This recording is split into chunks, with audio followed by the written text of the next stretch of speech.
Salam Bracha, voilà, on va faire un cours sur la paracha de la semaine, Acharemot Kedoshim, et voilà, sur le sujet Maaseh Avot Siman Abanim.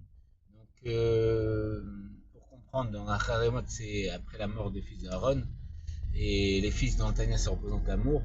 Après que notre amour est pénétré dans le monde et qu'on sent qu'on n'a plus d'amour pour Dieu, pour expliquer ce point-là, il faut ramener l'Aftara de, je crois, paracha Vayera ou Sarah. Là-bas, il y a marqué que il y a une femme qui dit à Elisha que son mari il est mort et que donc son mari il avait des dettes. Et donc il y a le créancier, celui à qui il a des dettes, qui demande, qui réclame, qui veut prendre ses deux enfants. Et là-bas, le rabbi il explique ça dans un mamar, c'est Nifla. Il dit c'est qui Elisha? Elisha, ça veut dire mon Dieu qui me sauve. Et c'est qui vient voir Hachem? C'est l'Aneshama. L'Aneshama vient dire Hachem. Ishi. Ishi, c'est quoi? C'est Esh Yud. Le feu de mon âme. Il est mort. Et donc le créancier, le Yetzara, il veut prendre. Il veut prendre comme le feu de mon âme, il est mort pour toi, parce que je me suis habillé dans le corps et j'ai plus le même amour que quand j'étais sous le Kisakavon, le trône de Dieu. Il veut prendre mes deux enfants. C'est comme mon deux enfants, c'est mon amour et la crainte pour toi. L'amour et la crainte que j'ai reçu en Yerusha de Abraham, Israël et Jacob. Il veut le prendre. Et là, Hachem, il lui répond, Elisha, il lui dit, qu'est-ce qui te reste?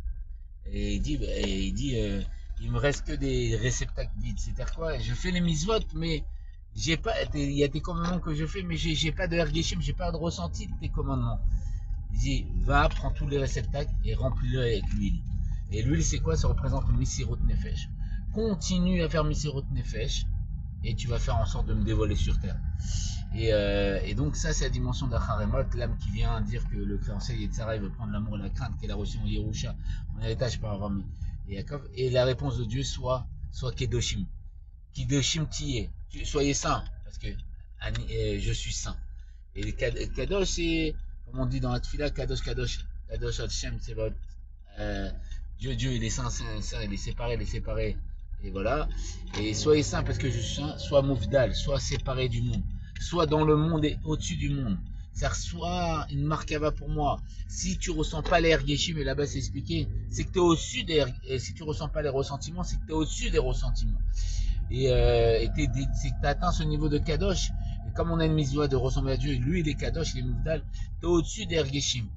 Comme dira le Rabbi Rachab, c'est quand un juif, c'est un soldat. Yom Kippour, on lui dit de pleurer, il pleure. Simchat Torah, on lui dit de danser, il danse. Et voilà, on est des tzivot Hashem. Et les soldats d'Hachem, ils viennent dévoiler Dieu sur terre, Bezrat Hashem.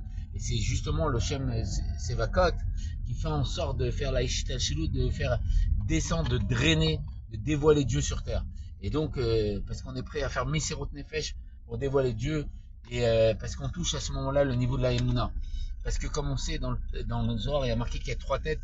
Il y a Areranpin, donc c'est trois niveaux d'inconscient, c'est la volonté. Il y a Reshad Haïl, la tête du néant qui représente le Tanoug, le plaisir.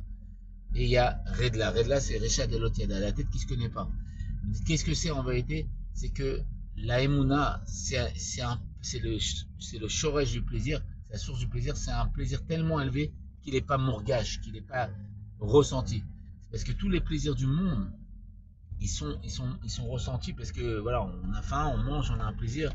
Tous les plaisirs du monde sont attachés à un élément. Mais là, c'est le plaisir atzmi, le plaisir essentiel, c'est d'être mekacher à Kadosh Baruch Hu. Et c'est pour ça que quand on fait une tfila, et des fois elle est dure à faire, à la fin on est content. Pourquoi? Parce que c'est la source du plaisir. C'est la source du plaisir, c'est que notre âme, elle veut être mekacher à Kadosh Baruch Hu, et Mizvah la Shem Safta. Mizvah, c'est du langage, un lien.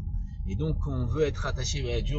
Un juif ne veut ou ne peut se séparer de Dieu. Et c'est ça que le feu de mon âme, il ressent plus le créancier, etc. Il veut prendre mon amour et ma crainte. Et il dit continuer à remplir des réceptacles. Continuer à faire Torah et Mezot, même si tu n'as pas d'ergeshim. Parce que là, tu fais en sorte de dévoiler. Tu es au-dessus des ergeshim, des ressentiments. Tu dévoiles l'essence de mon âme. Tu me dévoiles moi dans le monde. Voilà. Qui est au-dessus de tous les ergeshim, le niveau de Dieu, au-dessus de tous les ressentiments.